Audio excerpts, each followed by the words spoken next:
Terima kasih Tribuners, Anda masih menyaksikan live update sore bersama saya Siska Mawaski. Kita beralih ke informasi selanjutnya. Mahkamah Konstitusi menggelar sidang putusan judicial review atau uji materi terkait Undang-Undang Pemilu atau Undang-Undang Nomor 7 Tahun 2017. Dalam putusannya, MK menolak kedua permohonan uji materi soal Undang-Undang Pemilu. Adapun dua permohonan judicial review atau Undang-Undang Pemilu, yakni permohonan soal model pemilu serentak dan soal partai politik diharuskan melakukan verifikasi faktual di KPU. Sementara pasal soal pemilu serentak yang diajukan dalam uji materi ini, yakni pasal 167 ayat 3 dan pasal 347 ayat 1 Undang-Undang Pemilu. Kemudian gugatan kedua, yakni terhadap pasal 173 ayat 1 Undang-Undang Pemilu, soal kewajiban verifikasi bagi partai politik atau parpol.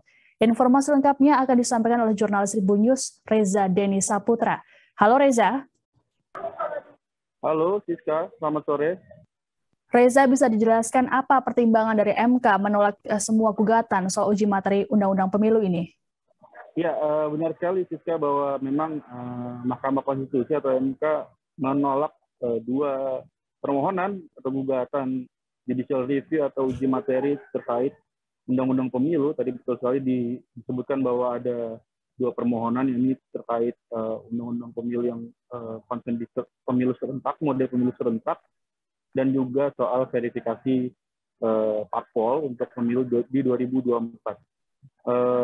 Soal yang dua pasal tadi, pasal 167 ayat 3 dan pasal 347 ayat 1, itu alasan Hakim MK menolak gugatan tersebut karena pasal tersebut sudah sesuai dengan amanat undang-undang sehingga dalil para pemohon tidak beralasan menurut hukum seluruhnya.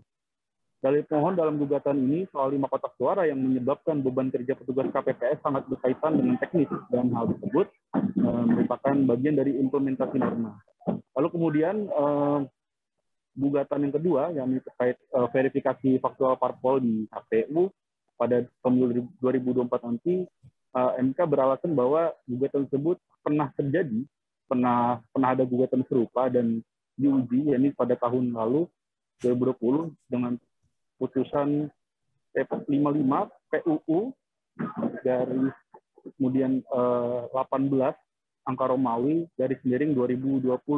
Intinya para parpol ini ingin parpol yang ada pembedaan dari parpol yang tidak lolos di Senayan maupun yang parpol yang lolos di Senayan. Ada pembedaan secara verifikasi faktual.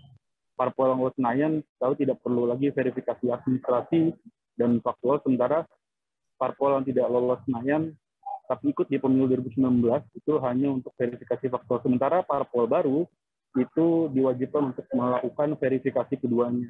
Sementara MK menolak pertimbangan tersebut karena itu tidak memenuhi unsur keadilan, dan MK ingin pemilu ini berjalan tidak diskriminatif, baik bagi parpol yang sudah mengikuti pemilu pada 2019 maupun parpol yang baru dibentuk dan akan menghadapi pemilu di 2024 nanti. Demikian, Siska. Oke, Reza, bisa dijelaskan siapa saja yang melayangkan uji materi ini? Baik, Siska, untuk para pemohon ya, ini ada dua pemohon, karena ada dua permohonan atau gugatan. Untuk gugatan pasal 167 dan pasal 347 itu ada 4 orang, mereka adalah mantan anggota KPPS pada pemilu 2019 lalu. Mereka itu adalah Afif Kurniawan, Dimas Permana Hadi, Ferry Darmawan, dan Subur Makmur. Sementara untuk pemohon di gugatan pasal 173 ayat 1, yakni dari unsur partai politik yang non-parlemen atau yang tidak lolos di Senayan pada pemilu 2019 lalu. Mereka adalah Partai Solidaritas Indonesia, Partai Persatuan Indonesia, dan Partai Berkarya. Demikian, Siska. Oke, terkait dengan teknis pemilu serentak, atas bagaimana pandangan MK seusai menolak uji materi Undang-Undang Pemilu ini?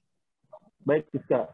Untuk pandangan teknis, memang MK menyerahkan model pemilu serentak ini kepada penyelenggara pemilu, dalam hal ini unsur pemerintah diwakili oleh Komisi Pemilihan Umum, dan untuk unsur legislatif memang diwakili oleh DPR RI, dalam hal ini Komisi 2 DPR RI, dan begitu juga soal jadwal pencoblosan, MK juga menyerahkan kepada penyelenggara pemilu. Juga soal tadi disebutkan dalil beban para penyelenggara atau KPPS, menurut MK ini adalah persoalan manajemen yang sebenarnya bisa dievaluasi oleh para penyelenggara pemilu itu sendiri. Demikian, Sisa.